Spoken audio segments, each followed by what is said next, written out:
it's part of a holistically healthy life to not obsess about food and overeating in our bodies. I feel you. I also feel just physically gross in my body after overeating on Thanksgiving. And we don't want this to snowball and become a habit and just like lose ourselves with all of the Thanksgiving lefties in the fridge. I totally get it. Thinking about this though, I personally, in my holistically healthy life, if I were to be the healthiest, happiest version of myself, I totally would eat all of my favorite foods on Thanksgiving, have so much fun, and I wouldn't trip about it. I wouldn't be all up in my head about it, beating myself up. I would just be living my life, getting back to my routine. Compare these mindsets. Perspective A thinks, Thanksgiving is going to ruin my progress. I'm so scared. I definitely cannot eat any pie. And perspective B, thought B bubble, says, Thanksgiving is such a fun holiday. I am so excited. It will be great to enjoy some pie. Which mindset do you think is healthier long term? Of course, mindset B is healthier long term. And look at this article from the Psychology of Eating. It compared mindsets and our body's reaction from people eating ice cream if they are in a guilty headspace or if they're in a grateful headspace. Think about it. You're on a date and the clerk hands you an ice cream cone. Are you up in your head thinking, oh no, this is going to go straight to my thighs. This is so bad for me. I'm going to get diabetes and high blood sugar thanks to this dang ice cream cone. And you're having all of that fear, all of that shame response in your body? Or are you thinking, wow, fantastic. I love ice cream. This is going to be delicious. I'm so excited. In that fight or flight, stressed out response, nervous system response called the sympathetic nervous system response, this is going to get our blood sugar elevated really quickly so that we can run from a tiger, right? Your body's stressed out. Your body's in that fearful state and it actually turns off digestion. That food is going to be stored as fat a lot more quickly and a lot more easily rather than it being assimilated and digested properly. So this is why stress is such a contributor to chronic disease, all right? Versus when we're in that parasympathetic rest and digest nervous system response, in that, oh yay, yum, ice cream, fantastic, I'm so excited to eat this, in that peaceful headspace, our body is actually able to properly digest, assimilate. You probably won't get a stomach ache. Sure, maybe your blood sugar will go up a little bit, but it'll be able to go back down like a healthy body will be able to metabolize food. Okay, so just take a moment to witness, hey, being in this headspace of shame, guilt, and fear is not doing me any favors. It's not doing us any favors. We think it's productive, but it's not. I'm sure that there's a younger version of yourself that built up this belief that it was productive to be hard on ourselves and to lead from guilt and shame and fear, and to think that I'm unworthy, I'm not good enough if I'm just gonna let myself have fun and eat whatever. When did that belief get put in place in your mind?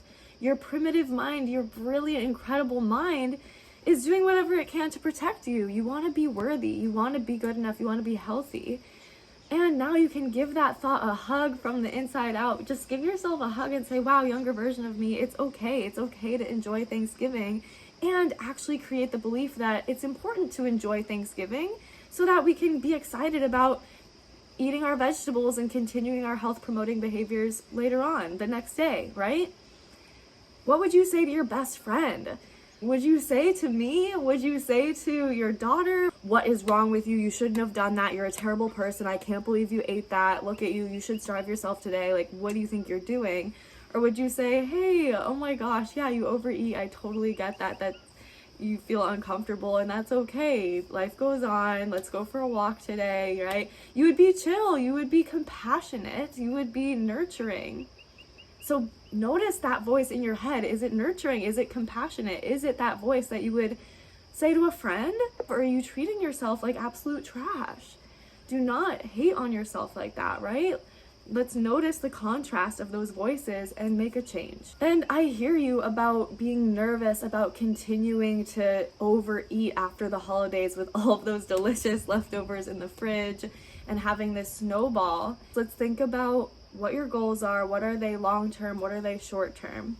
And noticing that the end goal, the end destination here needs to have a feeling. I say to all my patients and my clients, do you really just want to lose 10 pounds? Or do you want to feel at peace in your body? Do you want to feel free? Do you want to feel energetic? And I like to use this road trip analogy. Let's say that your road trip, you're starting in LA and you're driving all the way to Boston, all the way across the country.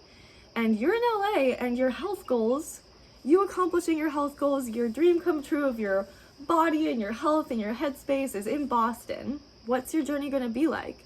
Are you going to chug all of the Red Bulls, all of the energy drinks, and not let yourself go to the bathroom, not let yourself eat? You're just going to get there and speed and make sure that happens for yourself and go to extremes to make that happen? Or are you going to let yourself slow down? Are you going to let yourself pull over and take a photo of the beautiful mountain ranges? Or are you going to plan ahead and plan your stops and enjoy time with friends and have this be a really beautiful, incredible experience? And of course, there's going to be weather. There's going to be crazy rainstorms maybe. There's going to be detours. When you hit a detour, are you going to throw your hands up and say, all right, screw it, Katie, let's just turn around. I give up on this road trip. Or are you going to be like, okay, that's fine. You know, we have all the time in the world. Let's chill for a sec and not let this detour ruin our road trip. People always say to me, especially around the holidays, oh no, I fell off the wagon. I'm falling off the wagon. What do I do to stay on track? You're still on your journey to your destination. You're still in the wagon. Noticing the detour that's coming up, sure, there's a slowdown in your progress maybe, but is that really going to cause you to turn around? Did I brush my teeth on Thanksgiving? Brush, brush, brush, brushing everywhere. Comment below, did you brush your teeth on Thanksgiving, and did you brush your teeth today, the day after Thanksgiving? I hope you did. Odds are you did brush your teeth on Thanksgiving, and odds are you're going to brush your teeth today. This is a health promoting behavior that is so important to you that it's like a non-negotiable. You're going to do it. And sure, sometimes brushing your teeth, you're tired, you don't feel like doing it, you're rushed, and you make it happen anyways. That's just like eating your vegetables. That's just like going for a walk, getting enough sleep, drinking plenty of water, maybe taking your vitamins. These are all health promoting behaviors. It's part of your personality to brush your teeth. It can also become part of your personality to, continue these other health promoting behaviors. You're not just going to completely go off the rails witnessing that. It's simply part of your personality to take care of yourself. With all of that said, circling back to how would you treat a best friend? What would you say to your daughter if they overate on Thanksgiving? Make sure that the voice in your head is pretty similar to the voice that you would tell a best friend. It's not the end of the world if you overate. It's not the end of the world if you continue to overeat for the next couple of days. You are not a victim here. Oh no, they made me overeat. Oh no, there's all this food in the fridge. I have to eat it. No, you don't. You get the power to say, oh my gosh, I'm so excited to eat all of this and enjoy it and savor it. And other health promoting behaviors like fasting overnight between the last bite of food in the evening to the first bite of food in the morning, waiting that 12 hours, right? Savor, slowing down, enjoying your food. These can all become like brushing your teeth. It's just something that you do. It's just who you are. It's just I am to overeat a little bit on Thanksgiving. And I am a health professional. I help people reverse their chronic diseases all the time. And it's part of a holistically healthy life to not obsess about food and overeating in our bodies. You are absolutely beautiful. Whatever belief that was created that overeating means you're a bad person, give that version of yourself a huge, huge, huge hug right now.